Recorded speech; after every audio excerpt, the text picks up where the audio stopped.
AITA for canceling my wedding after a lease email exposed my fiancé's secret? My name is David. I'm 33, and until about 3 months ago, I was the guy with a wedding countdown widget on his phone and a spreadsheet for every dollar we were spending.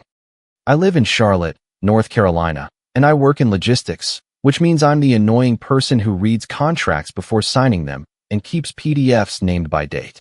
My fiancée, Emily, used to tease me for that. She said I made our wedding feel like a business meeting instead of a love story. I thought that was just her being more romantic than me. Turns out, she hated paperwork because paperwork was the one thing that could catch her. Emily was 31, worked in marketing for a regional healthcare company, and could make anyone feel like the most important person in the room. She remembered birthdays, knew exactly what wine to bring to dinner, and could turn a basic Saturday at a brewery in South End into something that felt like a tiny event. I love that about her. I love that she made life feel less scheduled than mine. Our wedding was supposed to be in October. By the time everything fell apart, the save the dates had been mailed, the hotel block was reserved, the wedding website was live, and both families had started calling it the big day, like it was a holiday. We had a shared wedding Gmail account because, in my mind, that was just common sense. Vendor quotes, planner emails, cake tasting appointments, hotel contracts, the rehearsal dinner menu, everything went there. I had Google Drive folders labeled contracts, invoices, guest list, seating chart, hotel block, and honeymoon. Inside my budget spreadsheet were tabs for venue, catering, photographer, florist, planner, attire, registry, and a tab called Random Stuff Emily Remembers at 11 p.m. She rolled her eyes when she saw that last one, but she laughed too. Can we have one conversation about the wedding that doesn't sound like a quarterly report? She asked one night while we sat at our kitchen island eating Thai takeout out of the containers. I thought keeping us under budget was me being helpful, I said. You are helpful, she said, kissing my cheek. You're just very operational. That became the running joke. I handled invoices. She handled the vibe. That was basically our division of labor. I talked to the venue about the non-refundable retainer and the final balance due 30 days before the event. She chose the napkin color, the signature cocktail names, and the song for the first dance. It worked until it didn't. The tension started small enough that I wrote it off as normal wedding stress.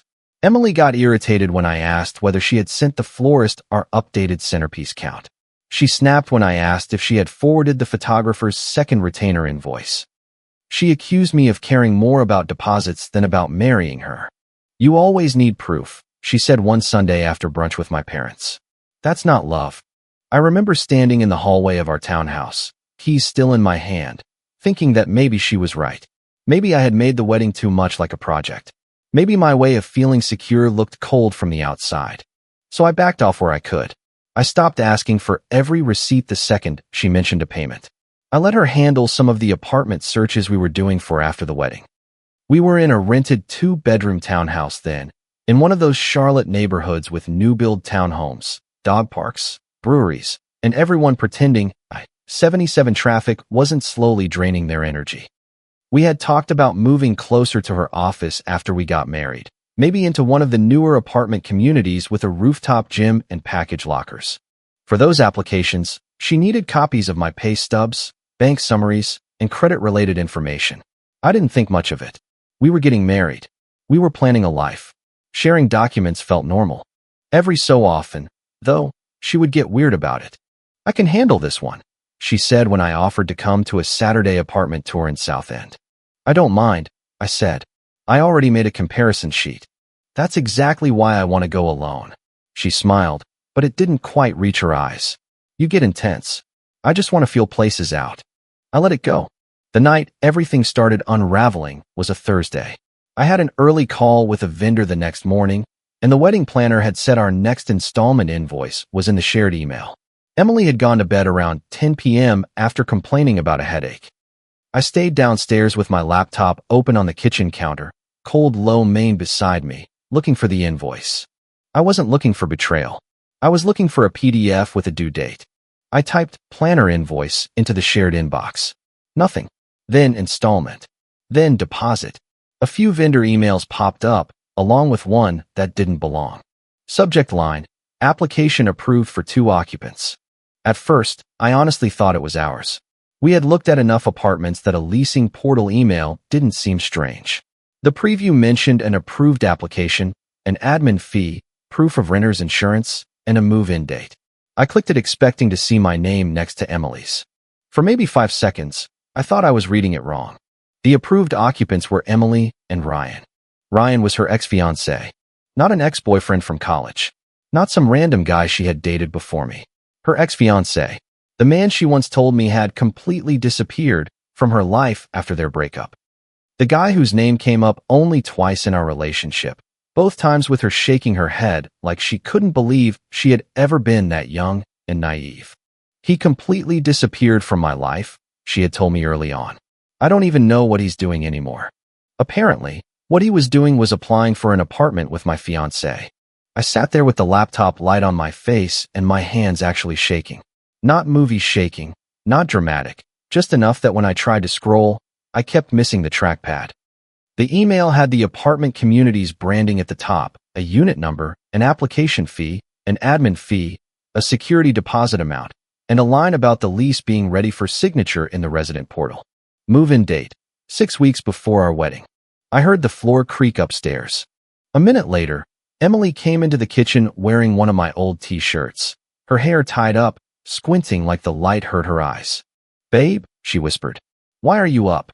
I closed the laptop halfway, just enough that the screen dimmed. "Planner invoice," I said. My voice sounded normal, which surprised me. "I found it." She walked to the fridge and took a sip from the water bottle she kept in the door. "At midnight. Wanted to make sure it wasn't late." She looked at me for a second longer than usual. Then she came over, kissed the side of my head, and said, "See? Operational." I almost laughed. I almost asked her right there who Ryan was to her now and why they had a move-in date. But some part of my brain, probably the logistics part she hated so much, stopped me. If I confronted her then, she could cry, lie, delete things, call me paranoid, or turn it into another argument about my need for proof. And if there was anything financial tied to me, I needed to know before she knew I knew. So I said, "Go back to bed. I'll be up in a minute." She did. I didn't sleep. The next morning, Emily left for work at 7:40 a.m. with her iced coffee, her tote bag, and a kiss that felt so normal it made me feel unsettled. As soon as her car pulled away, I opened the shared email again. I searched Ryan's name. Nothing at first. Then I searched just his first name. Still almost nothing. Then I searched the apartment community name. That was when doors started opening into a house I didn't know we were living in. There were archived emails, a tour confirmation from a month earlier, a message about pet policy, even though we didn't have a pet, a saved draft to a utility company asking about setup dates, a leasing portal notification about uploading proof of income, a screenshot of a lease fee tucked into a Google Drive folder labeled Venue Inspo. Venue Inspo. I clicked through the Drive activity. Emily had uploaded PDFs from our post-wedding housing search, my pay stubs, my bank summary, a scan of my driver's license, and a letter from my employer verifying income. Those documents were supposed to be for us, for our future. The apartment application email didn't list me as an occupant. That was the only reason I didn't completely lose it at the kitchen counter. But there were enough references to financial documents that I felt a cold wave of realization wash over me. I texted my best friend Marcus. Me, "Are you free to talk?" Marcus, "For you?" "Yeah." "Everything good?" Me, "No." He called me 30 seconds later. Marcus is 34, blunt in a way that sometimes sounds rude until you realize he is usually trying to keep you from doing something unwise. He had been through a difficult breakup 2 years earlier, the kind that involved shared accounts, accusations, and one very expensive attorney. I told him what I had found. I kept waiting for him to say there had to be an explanation. He didn't. "You need to freeze your credit," he said. "That's your first thought? That should be your first thought. You can be heartbroken tomorrow. Tonight, freeze your credit. It's morning. Then congratulations, you're behind schedule." I almost smiled despite everything. He stayed on the phone while I checked my credit monitoring. There were 2 recent inquiries I didn't recognize. One looked tied to a rental screening company. The other was vague enough that I couldn't place it. My stomach dropped so hard I had to sit down. "I didn't apply for this," I said. "Then freeze all 3, Marcus said. "Experian, Equifax, TransUnion. Save the confirmation numbers. Screenshots too." "That sounds extreme." No. Confronting her before you know what she used is extreme. So I did it. I froze my credit with Experian, Equifax, and TransUnion. I saved every confirmation number. I took screenshots, downloaded PDFs, and put them in a new folder on my personal drive called Legal Wedding. My hands shook the whole time, but the process itself helped. Click. Save. Confirm. Label. Repeat. That was the first time I realized this could follow me longer than the relationship. Over the next few days, I became two people. On the outside, I was still David, the groom who replied politely to family group chat messages about the rehearsal dinner menu and confirmed whether the hotel block rate included parking. I still made coffee in the morning. I still kissed Emily goodbye because not doing it would have tipped her off. I still sat next to her on the couch while she scrolled TikTok and commented on centerpiece ideas. On the inside, I was building a timeline. I searched the shared inbox, but only the accounts I had legitimate access to. I didn't hack anything. I didn't guess passwords. I didn't open her private work email or touch her personal phone. I used the shared wedding inbox, our shared Google Drive, our shared laptop, and documents she had placed in locations I already used for wedding planning. The more I found, the less this looked like a momentary lapse. There was a calendar invite for an apartment tour during a weekend. She told me she had a bridal brunch with coworkers. There was a deleted email from the leasing office reminding Emily and Ryan to complete income verification. There was an attachment named Utility Estimate that included the unit number from the approval email. There was a draft email asking whether renter's insurance had to list both occupants before keys could be released. And then there were the old arguments replaying in my head with new context. Every time I had asked to see an invoice, she said I was making her feel audited. Every time I asked to review housing emails, she said I was killing the mood. Every time I wanted to slow down before paying another wedding deposit, she called me cheap. You always need proof. That's not love. No, proof wasn't the opposite of love. It was the opposite of being taken advantage of. One night, she sat across from me at the kitchen island eating a salad from a plastic bowl while I pretended to update the guest list. Did you pay the florist proposal yet? She asked. Not yet. I wanted to double-check the cancellation terms. Her fork paused. David. What? Can one thing about this wedding not be about cancellation? I looked at her then. Really looked at her. Her face was familiar, pretty, slightly tired. The same woman who had cried when I proposed. The same woman who sent me voice memos when she was stuck in traffic. The same woman who had apparently signed up for an apartment with Ryan while I compared catering minimums. I just like knowing what we're agreeing to, I said. She pushed lettuce around her bowl. Sometimes it feels like you're looking for a way out. I almost said, one of us is. Instead, I said, I'm not. That became my strategy. Say less, document more. I called the venue first. I stepped outside during my lunch break and stood near the loading dock at work, watching trucks back into bays while a coordinator named Lisa pulled up our contract. I'm not canceling anything today, I told her. I just need written confirmation of the cancellation windows and what balances would still be due depending on timing. There was a pause. Is everything okay? She asked gently. I'm confirming what my options are in writing. She sent me the terms within an hour. Non-refundable venue deposit. Final balance due 30 days before the event. Catering minimum locked after final guest count. Force majeure clause that did not apply to personal circumstances. I called the photographer next. Retainer non-refundable, but no further payment if canceled before the final installment date. The florist had a design fee we would lose, but a larger materials charge that had not kicked in yet. The planner's installment was due soon, but future payments could be stopped with written notice. The DJ was the easiest. The cake vendor was annoyed but professional. Every call hurt. Every confirmation also made me feel like I was stepping backward from a ledge. I removed my save cards where I could. I asked for written confirmation that no additional automatic payments would be processed without authorization. I downloaded contracts, email threads, and receipts. Marcus checked in every night. Marcus, did you yell yet? Me, no. Marcus, proud of you. Concerned, but proud. Me, I hate this. Marcus, good. Means you're not acting irrationally. Keep going. After the credit inquiries, I contacted an attorney named Nina. She was recommended by someone Marcus knew. Her office was near uptown, but we met over video because I couldn't take another half day off without raising questions. Nina had the calmest face I had ever seen. I uploaded everything through a secure link. The leasing email, the credit inquiry screenshots, the vendor contracts, the shared drive activity, and a timeline I had started in a spreadsheet because apparently even my personal disasters came with tabs. She reviewed quietly for a few minutes while I sat there trying not to bite the inside of my cheek. Finally, she said, canceling a wedding is emotional.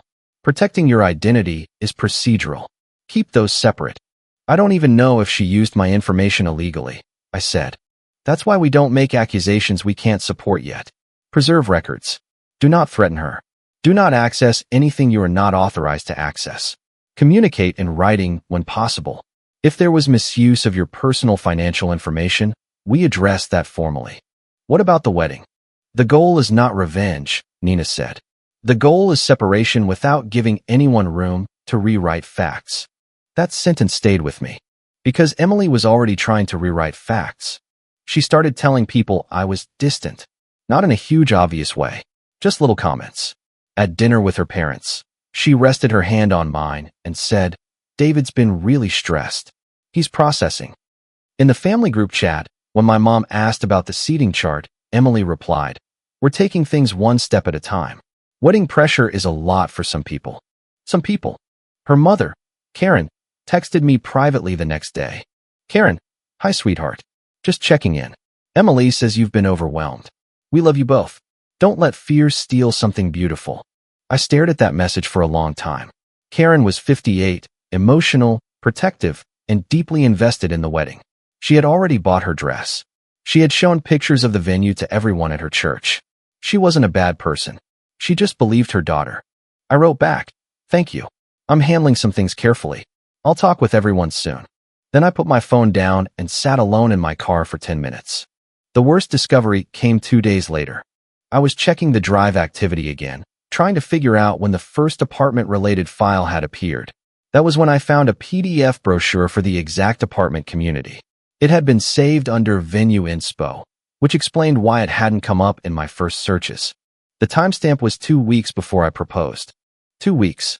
I had proposed at Freedom Park on a Saturday afternoon after telling her we were meeting friends for dinner. Marcus had hidden nearby with a camera. Emily had cried so hard she got mascara on my shirt. Our family surprised her afterward at a restaurant, and she held up her hand every 5 minutes to look at the ring. 2 weeks before that, she had saved a brochure for an apartment she would later apply to with Ryan. That was when it stopped being a mistake, a lapse, or a bad week. It became a plan. I kept digging, slower now because my anger had turned into something heavier. On the shared laptop, notifications from her messages sometimes appeared if she had used it recently. I didn't open her private accounts, but there was an exported message preview in a backed-up notification file tied to the desktop app she had installed herself. Nina later told me to preserve it, but not go looking beyond what was already visible. The preview showed a message from Emily to a contact saved as R. Miller, vendor backup. Ryan's last name wasn't Miller. The message read, the wedding is something I need to get through. After that, nobody can say I ruined everything for no reason. Ryan had replied, just let him handle the wedding noise. We'll be clear after move-in. I stared at that sentence until it stopped hurting and started helping. I printed the key documents at a UPS store because using our home printer felt highly inappropriate. The leasing approval email, the occupant names, the unit number, the move-in date, the time-stamped apartment brochure from before the engagement, the tour confirmation, the credit freeze confirmations, the vendor cancellation terms, the message preview, the suspicious credit inquiries, a one-page timeline with dates. I put everything in a plain blue folder. Marcus came over the night before the family dinner. Emily was at what she said was a work happy hour. He stood in my kitchen while I showed him the folder. You sure you want to do it this way? He asked. She's going to tell them I panicked, I said. I'm bringing dates. You don't have to convince everyone. I know. Do you? I closed the folder. I'm not trying to win a trial. I just don't want my parents thinking I backed out of a wedding because I got nervous. He nodded. Then keep it short. Let the documents do the talking. The dinner was at Emily's parents' house in Matthews on a Sunday evening. Her dad, Bill, had grilled chicken. Karen had made a salad nobody really ate and a baked pasta dish that smelled like garlic and cheese. My parents came too, because the plan had been to talk about the rehearsal dinner menu and transportation from the hotel block. Emily was warm on the drive over, but tense. She kept touching my arm at red lights. "We really need to be on the same page tonight," she said. "About the menu?" She looked out the windshield. "About us." I said nothing. At dinner, everything felt too bright. The chandelier over the dining table, the white plates, the condensation on Bill's glass of iced tea. Karen asking whether we were finally locking in the rehearsal dinner buffet or plated service. "So," Karen said, smiling too hard, "are we finally deciding on the rehearsal dinner menu?" Emily squeezed my knee under the table. Then she moved first. "Actually," she said softly, "there's something we should talk about." Everyone looked at her. Her eyes filled with tears so quickly, I almost admired the timing. "I don't want to embarrass David," she said, which was exactly how I knew she did. "But things have been really hard lately. He's been distant, and everything is about money or contracts or what could go wrong. I think he's scared, and instead of admitting it, he's punishing me." My mother's face changed. My father put his fork down. Karen immediately reached for Emily's hand. "Oh, honey." Emily wiped under one eye. "I've tried to be patient. I know weddings are stressful, but I can't keep pretending it doesn't hurt when the person I'm marrying treats me like a liability." That word landed because I had used it once. Not about her. About a vendor clause. She had saved it. Karen turned to me, already halfway angry. "David, is this cold feet?" Bill leaned back in his chair, quiet. Bill was 60, practical, not a man who jumped into emotional scenes unless forced. He looked embarrassed to even be present. I took the blue folder from beside my chair and placed it on the table. Karen looked at it like it was a threat. "David," she said, "I understand stress, but canceling a wedding is not something you do with a folder." "I agree," I said. "That's why I didn't cancel it, because of stress." Emily's face went still. I slid the folder toward Bill, not Karen, not Emily. Bill was the one most likely to read before reacting. "I'm not backing out of a marriage," I said. "I'm backing out of being used to fund one life, while she signs paperwork for another." Emily stood up, so fast her chair scraped the floor. "What are you doing?" "Please sit down," I said. "You're making me look unreasonable." "No, I'm making sure everyone has the same information." Bill opened the folder. Emily reached for it. I said, "Don't." It was the only sharp thing I said all night. She froze, maybe because I had never used that tone with her before. Bill put on his reading glasses. The room got so quiet I could hear the ice shifting in someone's glass. I said, "Bill, please read the 2 occupant names on the leasing portal approval." He scanned the page. His eyebrows pulled together. "Emily," he said slowly. "And Ryan." Karen blinked. My mother whispered, "What?" Emily said, "Dad, stop. You don't understand." Bill kept reading. His voice was flat now, and somehow that made it worse. "Application approved. Unit 417. Move-in date." He looked up at Emily. "Why is Ryan on an apartment application with you?" Emily wrapped her arms around herself. "It's not what it looks like." I almost laughed, but there was nothing funny left in me. Karen looked between us. "Emily, tell me this isn't what it looks like." "I was confused," Emily said. "Approved for confusion with 2 occupants," I said. My father looked down at the table. I could tell he was angry because he had gone completely still. Bill turned the page. "What is this timeline?" "That's when the first apartment document was saved," I said. 2 weeks before I proposed." Bill read the date. Then he looked at Emily, and I watched something in his face fall. "Emily," he said quietly, "why is this dated before he proposed?" She didn't answer. Karen's hand left Emily's. I said, "Ryan didn't come back. He never left." Emily looked at me then, really looked at me, and for a second I saw panic instead of performance. "You don't know what it was like," she said. "You never made room for how I felt." "I made room in my budget, my house, my family, and my future," I said. "I'm not making room for Ryan." She flinched. Karen's voice shook. "What does Ryan have to do with the wedding?" I slid the message preview across the table, still inside a clear sleeve. "This is what I found on our shared laptop. I'm not asking anyone to take my word for intent." Bill read it silently first. Then his mouth tightened. "What does it say?" Karen asked. Bill didn't answer, so she grabbed the page and read it herself. "The wedding is something I need to get through." Karen sat back like someone had pushed her. Emily started crying harder, but the room had changed. Before, her tears had pulled everyone toward her. Now they just hung there. I didn't know what I wanted, she said. Everyone was so excited. I felt trapped. You accepted my proposal, I said. I thought I could make myself wanted. You let me pay deposits. You were the one who wanted the big wedding. That was the first lie that made my mother speak. No, my mom said, voice quiet but firm.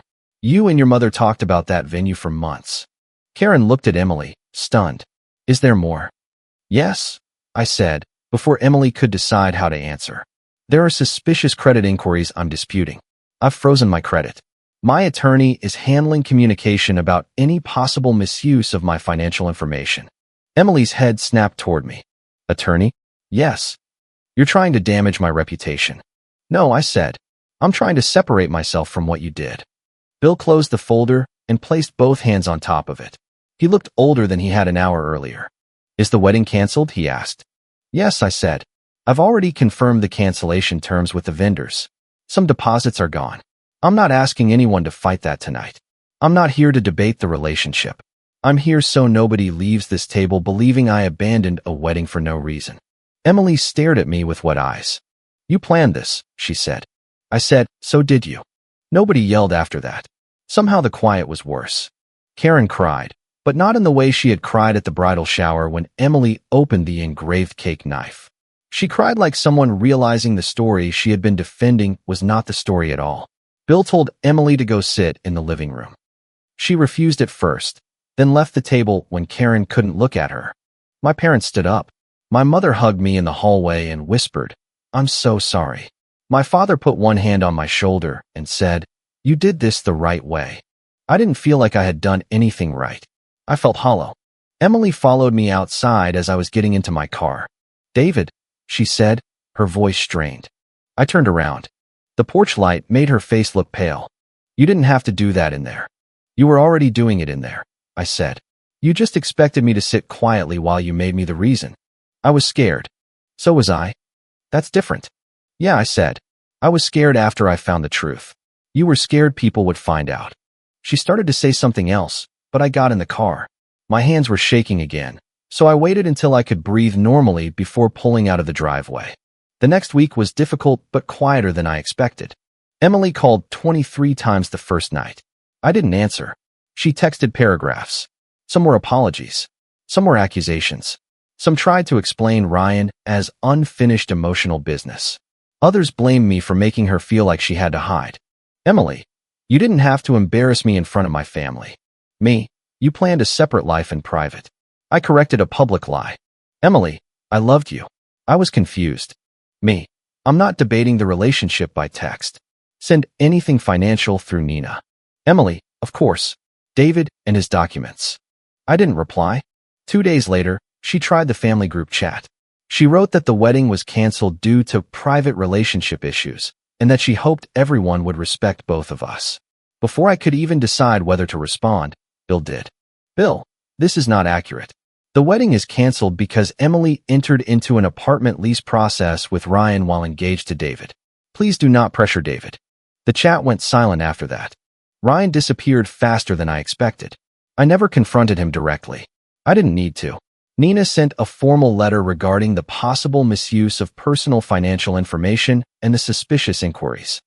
Suddenly, Ryan wasn't posting vague social media stories about real love finding its way. His name stopped appearing in anything Emily sent me. From what I heard through Marcus, who heard it from a mutual acquaintance, Ryan told people he didn't sign up for legal trouble. That sounded like Ryan. Confident in private, but disappeared when faced with reality. The vendors were a mixed bag. The venue kept the deposit. The photographer kept the retainer but waived the final payment. The florist charged the design fee but canceled the materials order before it became expensive. The planner was professional and sad in the way people are when they have seen too many weddings become paperwork. The caterer required a cancellation fee, but nothing close to the full minimum because I acted before the deadline. I lost money. I won't pretend I didn't. But I avoided the bigger hit. I avoided final balances, wedding debt, a joint lease, and whatever mess could have happened if I had married someone who was already building an exit. Nina called after the formal letters went out and the disputes were filed. You took the hit you could survive, she said, to avoid the one you couldn't. That was probably the closest thing to comfort a lawyer can offer. I moved out of the townhouse at the end of the month. Technically, Emily moved first to her sister's guest room after Bill told her he would not help pay deposits on any apartment connected to Ryan. I don't know where she went after that. I stopped asking. Packing was strange. The house looked normal until it didn't. 2 coffee mugs from a brewery we liked. A stack of wedding invitation samples in a drawer. A half-used roll of painter's tape from when we made a seating chart on the dining room wall. Her gray sweater behind the bedroom door.